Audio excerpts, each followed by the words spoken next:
2019లో జగన్ తన వైకాపా ప్రభుత్వం రాగానే వేల కోట్లు ప్రజల నుంచి పిండుకోవాలని ప్లాన్ చేశారు. తమ పన్నాగాలన్నీ ఎలా అమలు చేయాలన్న అంశాలన్నీ ఎంపీ మిథున్ రెడ్డి రూపకల్పన చేశాడు. అతడే ఈ స్కామ్ కి మొత్తం రింగ్ మాస్టర్ గా వ్యవహరించాడు.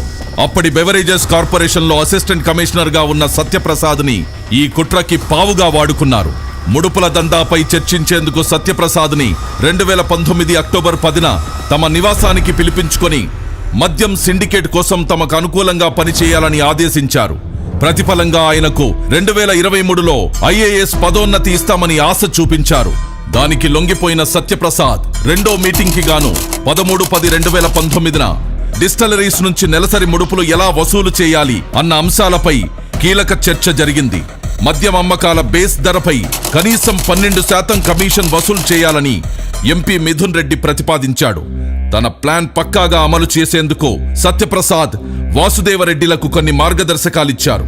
మద్యం అమ్మకాలకు సంబంధించి 2019కి ముందు టీడీపీ ప్రభుత్వం అమలు చేసిన ఆటోమేటిక్ విధానం తీసేయాలని, ఆ స్థానంలో మాన్యువల్ కంపెనీ విధానం తీసుకురావాలని సూచించారు. 2019వ సంవత్సరం రెండో అర్ధభాగంలో డిస్టిలరీల యాజమాన్యాలతో హైదరాబాద్ పార్క్ హయత్ హోటల్లో మద్యం కుంభకోణం రూపకర్తల్లో ఎస్పీవై డిస్టిలరీస్ పూర్వ డైరెక్టర్ అయిన సజ్జల శ్రీధర్ రెడ్డి ఈ సమావేశాన్ని ఏర్పాటు చేశారు. తమ ప్లాన్ కు సహకరించకపోతే మద్యం సరఫరా ఆర్డర్లు ఇవ్వబోమని బెదిరించారు. వ్యాపారం కోల్పోతామన్న భయంతో డిస్టిలరీల యజమానులు మద్యం కనీస ధరపై 12% చొప్పున ముడుపులు చెల్లించేందుకు అంగీకరించారు. కానీ లిక్కర్ సిండికేట్ దాన్ని కొన్ని రోజుల్లోనే 20% పెంచేసింది. వసూలు చేసిన ముడుపును మొదట మద్యం పాలసీ మార్చడంలోనూ కీలక పాత్ర వహించిన రాజ్ కేసిరెడ్డి కందేవి. వాటిని అతని నుండి మిథున్ రెడ్డి, భారతీ సిమెంట్ డైరెక్టర్ జగన్ సతీమణి భారతి తరపున ఆర్థిక వ్యవహారాలు చూసే గోవిందప్ప బాలాజీకి అందజేసేవారు. వారా సొమ్మును చివరగా అప్పటి సీఎం జగన్ కందజేసేవారు. ప్రతి నెల సగటున 50 నుండి 60 కోట్ల ముడుపులు జగన్ కందేవి.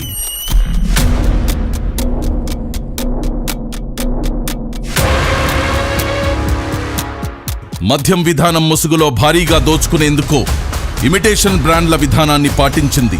జాతీయంగా అంతర్జాతీయంగా ప్రాచుర్యం పొందిన బ్రాండ్లనన్నిటినీ రాష్ట్రం నుండి తరిమేసిన ఈ ముఠా అచ్చం అవే పేర్లను తలపించేలా 1-2 అక్షరాలు పదాలు మార్చి పెద్ద ఎత్తున ఇమిటేషన్ బ్రాండ్లు తీసుకొచ్చింది. దొంగలు కలిసి ఊళ్లు పంచుకున్నట్టుగా వాటికేకంగా 30 నుండి 150% మేర మూలధర పెంచేసి ఈ ముఠా సభ్యులు దోచుకున్నారు. అవే అసలైన నాణ్యమైన బ్రాండ్లు అనేలా ప్రజల్ని మభ్యపెట్టి ప్రభుత్వ దుకాణాల్లో విక్రయించారు. దాదాపుగా 1,50,000 టెస్టులు కూడా డిపార్ట్మెంట్ కూడా చేసింది. తీసుకునేటప్పుడు కూడా బ్రాండ్ పేరు ఏది అన్నది ప్రధానం కానే కాదు అధ్యక్ష. అక్కడ నుంచి ప్రోడక్ట్ వస్తా ఉందా లేదా అన్నదే ముఖ్యం. కానీ ఆ ప్రోడక్ట్కు పవర్ స్టార్ 99 పెడతాడా, లెజెండ్ 99,999 పెడతాడా, లేకపోతే బూమ్ అని పెడతాడా? నేను ఇదివరకు గవర్నమెంట్ వైన్ షాప్లో సేల్స్ మెన్గా చేశాను. ఇదివరకు గవర్నమెంట్ జాబు అంటే వాళ్ళు ఏది పంపించినా అది అమ్మాల్సిందే మేము ఖచ్చితంగా. ఆ బ్రాండే అసలుకి ఫేక్ మన స్టేట్లో. ఇది స్పిరిట్ మొత్తం దేని మీద ఏ బాటిల్ అని చూడండి, spirit, French spirit, grain whisky spirit, అలా స్పిరిట్స్ రాసి ఉంటుంది. అదేంటంటే బాగా డేంజరస్ అనమాట.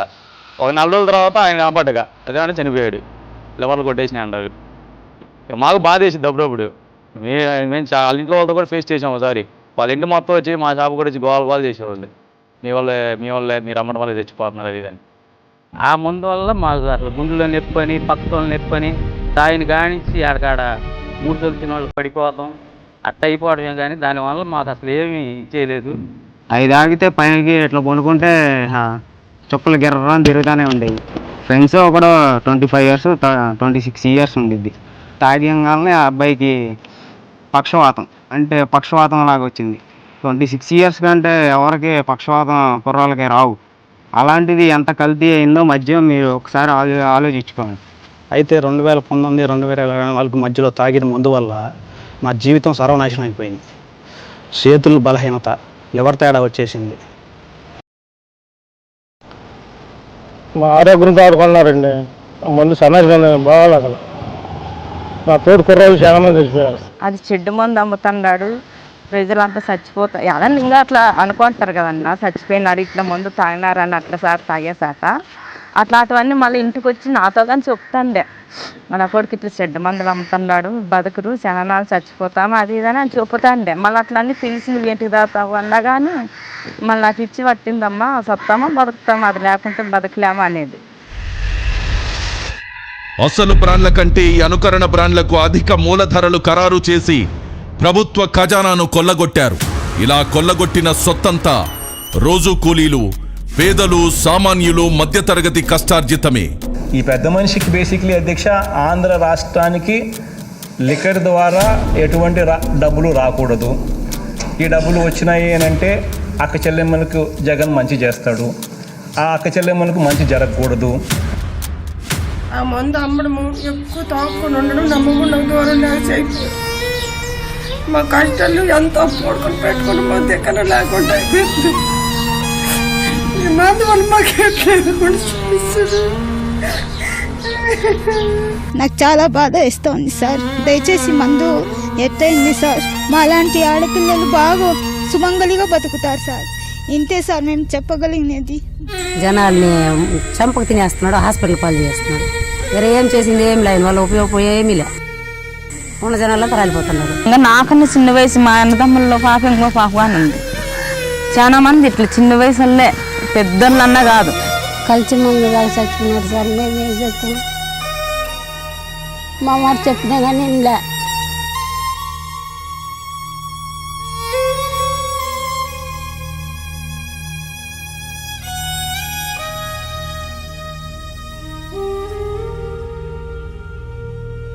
ఇక్కడెక్కడ ఒకడు చచ్చిపోయాడు, పార్క్లోనే బైపాస్ చచ్చిపోయాడు.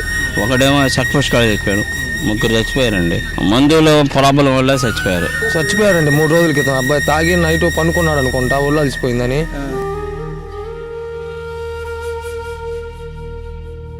నాసిరకం మద్యాన్ని ఏరులా పారించి ప్రజల ప్రాణాలను హరించడమే గాక ఆ దోపిడి డబ్బును దాచుకోవడానికి, డిస్టలరీల నుండి ముడుపులు దండుకోవడానికి బంగారాన్ని సాధనంగా చేసుకున్నారు.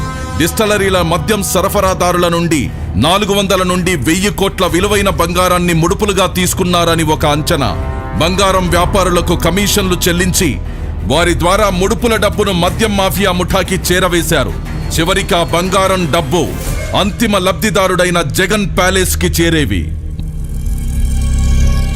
మద్యం కుంభకోణం నిందితులతో కలిసి రాజకీయ వ్యవస్థను నేరమయం చేశారు. మద్యం ముడుపుల సొమ్ముతో కొంత మొత్తాన్ని 200 నుండి 300 కోట్లను గత సార్వత్రిక ఎన్నికల్లో ఖర్చుల కోసం వైకాపా అభ్యర్థులకు పంపిణీ చేశారు. ఆ పార్టీ నేత జగన్ కు అత్యంత సన్నిహితుడైన చెవిరెడ్డి భాస్కర్ రెడ్డి ద్వారా ప్రకాశం, చిత్తూరు, నెల్లూరు జిల్లాల్లోని అభ్యర్థులకు ఈ డబ్బును చేరవేశారు.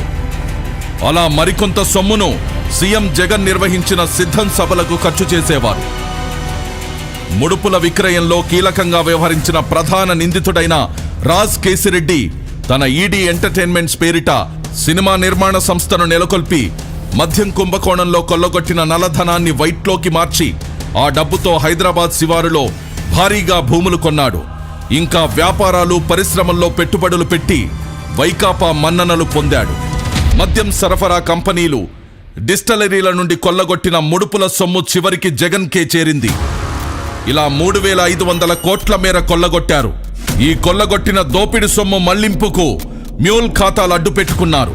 ఉత్తరాది రాష్ట్రాలకు చెందిన రోజు కూలీలు, నిరుపేదలు, చిన్న చిన్న పనులు చేసుకుంటూ జీవనం సాగించే వారికి ప్రతి నెల కొంత మొత్తం చెల్లిస్తామని ప్రలోభపెట్టి వారి ఆధార్, పాన్, ఇతర గుర్తింపు కార్డులు తీసుకుని వారి పేర్ల మీద ముంబై, ఢిల్లీ తదితర నగరాల్లోని పలు బ్యాంకుల్లో పెద్ద ఎత్తున ఖాతాలు తెరిచి అనామకుల్ని డైరెక్టర్లుగా పేర్కొంటూ అనేక కల్పిత కంపెనీలను సృష్టించారు. ఆ అనామకుల్లో ఎవరికి తాము డైరెక్టర్లమనే విషయమే తెలీదు. రోజంతా కష్టపడినా పూట గడవడమే కష్టమైన వారు వీళ్లంతా. మద్యం సరఫరా కంపెనీలు, డిస్టలరీలు నాటి ప్రభుత్వ పెద్దలకు ముడుపులుగా చెల్లించాల్సిన మొత్తాల్లో కొంత భాగాన్ని ఆయా ఖాతాల్లోకి మళ్లించారు. వాటి నుండి ఆ సొత్తును బహుళ అంచెల్లో ఇలాంటి డొల్ల కంపెనీల్లోకి పంపేవారు. చివరగా ఈ సొమ్మంతా దుబాయి, ఆఫ్రికా దేశాలకు తరలించారు. అక్కడ మైనింగ్, రియల్ ఎస్టేట్, వివిధ కంపెనీల్లో పెట్టుబడి పెట్టారు జగన్ అండ్ కో ముఠా.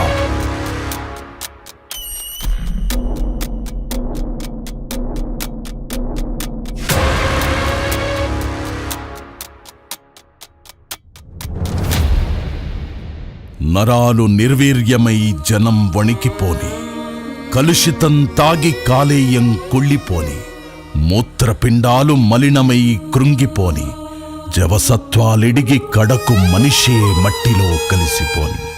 వాళ్లకేమక్కర్లేదు, జనమేమైపోయినా చింతలేదు.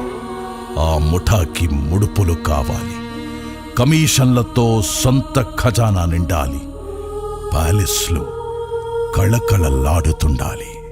వాళ్ళు ఎవరు బయట తిరగడానికి అర్హులు కాదు. లక్షల కోట్లు మా నుంచి దోసుకొని లక్షల కోట్లు అప్పు చేసి ఎవరైతే స్కామ్ చేశారో వాళ్ళందరికీ శిక్ష పడాలి. మిగతా వాళ్ళ మందు వల్ల నష్టపోయిన వాళ్ళ జీవితాలు అందరికీ సుఖాలు సంతోషాలు కలగాలని కోరుకుంటున్నానండి.